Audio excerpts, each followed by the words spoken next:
నిజంగానే 25 లక్షలు అని చెప్పి ఈయన డ్రామాలు ఆడుతూ మోసం చేస్తూ ఒక్కోసారి 2.5 లక్షలు అంటాడు, ఒక్కోసారి 25 లక్షలు అంటాడు. మళ్ళీ ఎక్కడ ప్రజలు తిడతారేమో అని మళ్ళీ ఒకసారి 25 అంటాడు, 200 అంటాడు, ఒకసారి 25 అంటాడు.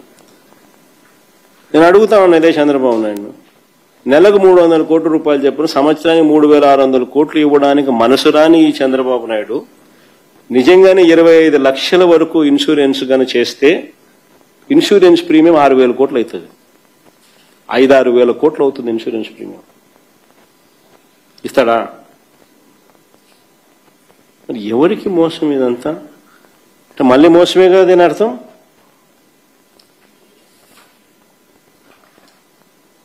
ఆరోగ్య రంగంలో ఎన్నో దారుణాలు చేసినాడు. మేము తీసుకొచ్చిన విలేజ్ క్లినిక్స్ నిర్వీర్యం చేసినాడు. ఫ్యామిలీ డాక్టర్ కాన్సెప్ట్ ప్రివెంటివ్ కేర్లో ఎప్పుడు చూడని ఘటం మా హయాంలో. ఫ్యామిలీ డాక్టర్ కాన్సెప్ట్, ప్రతి గ్రామంలోనూ విలేజ్ క్లినిక్ పూర్తిగా నిర్వీర్యం అయిపోయినాయి. గవర్నమెంట్ హాస్పిటల్లో ఈరోజు మందులు లేవు, టెస్టులు లేవు, దిక్కు లేవు. చివరికి దూదికి కూడా దిక్కులేని పరిస్థితి. ఆరోగ్యశ్రీ లేదు, ఆరోగ్య ఆసరా లేదు. మిగిలిపోయిన నాడు నేడు పనులు పూర్తిగా ఆగిపోయాయి. మా హయాంలో నాడు నేడు కింద మోడర్నైజేషన్ ఆఫ్ హాస్పిటల్స్ ముమ్మరంగా జరుగుతున్నాయి. వర్క్స్ పూర్తిగా ఆగిపోయాయి.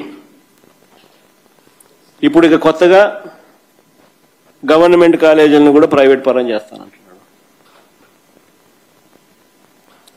నిజంగా ఏ స్థాయిలో చంద్రబాబు నాయుడు గారు వైద్య ఆరోగ్య రంగాన్ని నాశనం చేసినాడు అనంటే, తురకపాలెం అన్నది చంద్రబాబు నాయుడు ఇంటికి పక్కనే,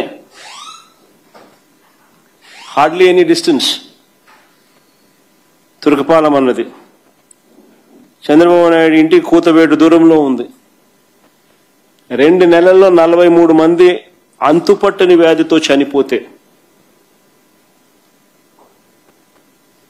గుర్తించలేని పరిస్థితిలో చంద్రబాబు నాయుడు సర్కారు ఉంది.